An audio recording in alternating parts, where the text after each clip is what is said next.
of the really infuriating pieces of feedback that people might receive is, well, you're just not really a team player. We get pieces of feedback, and in fact, that's actually not feedback, that's judgment. So we are judged and evaluated in ways that are so squishy and slippery and unhelpful. So, what if you've been told you're not a good team player? What can you do? Well, let's go through a few different things that you can try to be perceived differently as a team player. So, the first one is to make sure you've aligned yourself and your actions and your investment of time and your energy with the things that matter to your teammates, to your manager, and are the key things that your organization needs from you. So one of the reasons you might be called a poor team player is that you're kind of marching to the beat of your own drum. You're doing what you think is important, but you're not contributing to the bigger things that your team or your organization needs from you. So asking some questions of your manager about, what is the most important thing you want me paying attention to? What's the value that you're counting on my role to add? What are the three top ways that I can add value for this team? Those sorts of questions. And then start to look at your calendar and say, to what extent is my time and my energy aligned to the things that my team most needs from me? You want to make sure that you're focusing on the things that are the unique value that you can add. And often I find people look at work or look at opportunities and they're like, Well, I can add value on that, or I know that, or I can be helpful there.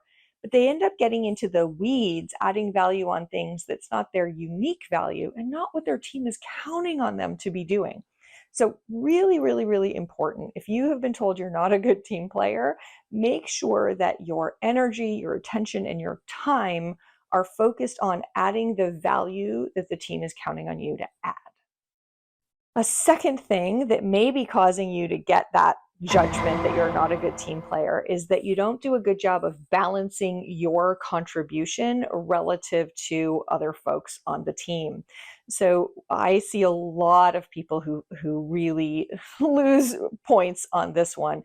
They dominate, right? They say too much. They don't let other people get a word in edgewise. It's almost like they are in a tennis match returning every serve. So it may be that one person says something and they respond, a second person says something, but they're the one who responds, and every serve is going back to them. So if you pay attention in your next couple of meetings and ask, am I balancing my participation? Am I taking up about the same amount of airtime as everyone else? And what I'm going to advise is if you just naturally, are an extrovert, you have a lot of energy, you tend to take up a little bit too much time, it's hard to just sit on your hands and say nothing. But the first switch I'm going to encourage you to make is change your contribution to a question instead of a statement. Because then what's happening is when you jump in to speak, if you say, oh, I'm really wondering how that would land with our enterprise customers. So you've changed your contribution from a statement like, I don't think our enterprise customers would like this, which is a bit of a downer, sort of putting a lid on the conversation, to a question that draws somebody else in. Oh, now it's looking like you actually care what your colleagues have to contribute, more of a team player. So balancing your participation, what you're aiming for is to get to the point where you're taking up about the same amount of airtime as everybody else. But just know that if you can't get there, or if you're working on it, but it's going to be a journey, then start by shifting your statements. At least 50% of your statements, shift those to questions. That'll help a lot. A third thing that might not be happening, or at least might not be evident to your manager if you've been told that you're not a team player, is it doesn't look like there's a connection between you and your colleagues. You may kind of stand apart from all the rest of them. And particularly if there is a tight team dynamic among many of your teammates and you aren't a part of that, that's going to really stand out as you not being a team player. So you want to find places to connect with your colleagues. So ideally, some of those places are going to be downtime, time to connect with them as humans. But again, that's not the first step. The first step is to connect with them, again, by asking questions, engaging them in things. I'm wondering how you're thinking about this. You can show a strong connection just by being a great listener to what your colleagues are saying and being the person in the meeting who reframes and rephrases what they've said. Oh, I really love Josh's point. So, Josh, if I'm hearing you right, you just said X, Y, and Z. That just starts to show I'm not just a one-man band here, but I'm listening, I'm interested, I'm curious, and I'm trying to connect. So start with those work-related connections, because if you've already been labeled not a team player, going straight to, Hey, do you want to have lunch? may feel a little weird and off-putting for your teammates. But as you form a stronger connection about the work, you will open up opportunities to grab a coffee, have those kinds of conversations, and you'll find, situations where either there's common ground, which is great. Common ground is very helpful for us as humans, but actively seek out places where the person's had a different experience than you and find that interesting.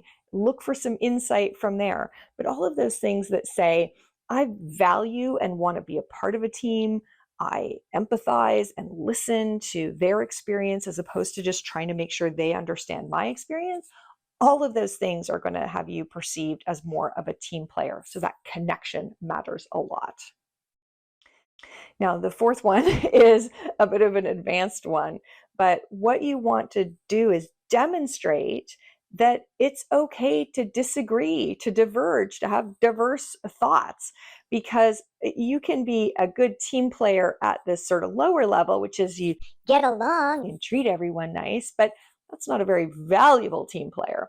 So a really valuable team player actually contributes diversity of thought, brings new perspectives, new experiences, advocates for stakeholders that no one else is talking about. So if you're going to be a really strong contributor to the team, you're trying to take it to that level. So you might want to say, As I'm listening, I'm realizing none of us has talked about what that's going to feel like when we roll it out to our international employees. So I'm just wondering, how do we think? so in that one, you're bringing in another perspective, but you're also using a question, which is a good balance kind of technique. So asking those sorts of things, drawing in dissenting, information or other ways of thinking. So you say, Well, that's how I'm thinking about it, but I'm super curious about what assumptions I'm making, what I haven't thought about. I would love that. so when you invite people to disagree with you, people are start to realize that, oh wow, this is somebody who really knows how to make a team valuable. So it's kind of contrary to popular opinion that a great team player is good at conflict. But I absolutely believe the most valuable team players are the ones who understand they don't have the answers themselves, and nor does any single individual of the team. A really great team player understands that the goal is to bring a very diverse variety of perspectives to the table, to listen effectively, be curious about them, and then to go through a dynamic process of figuring out what's the optimal answer. That's when you take being a team player to the really advanced level. So there are a variety of things you can do if you've gotten this really demoralizing, unhelpful feedback that you're just not a good team player. First, make sure you're aligning your time and your attention and your energy to the things that are going to make a difference for your team and the outcomes you're trying to create. Next, balance your participation and move toward taking up about the same amount of space as everybody else. Next, actually connect with people. Be the one who does the best job of listening. Make lots of eye contact if you're okay with making eye contact. If eye contact is uncomfortable for you, then use your words to actually say, I was listening and I think that's interesting, or here's what I heard in that. And then finally, disagree. Show that you know how to use a team to have productive conflict. So I didn't intentionally mean to do that, but that's an ABCD. So align, balance, connect, and disagree. That's the ABCD of being a better team player. And I hope that next time you get some feedback, you get something completely different. They're like, wow, what a team player. All right, if you're having some struggles around trying to interact with other folks on your team, you can check this out.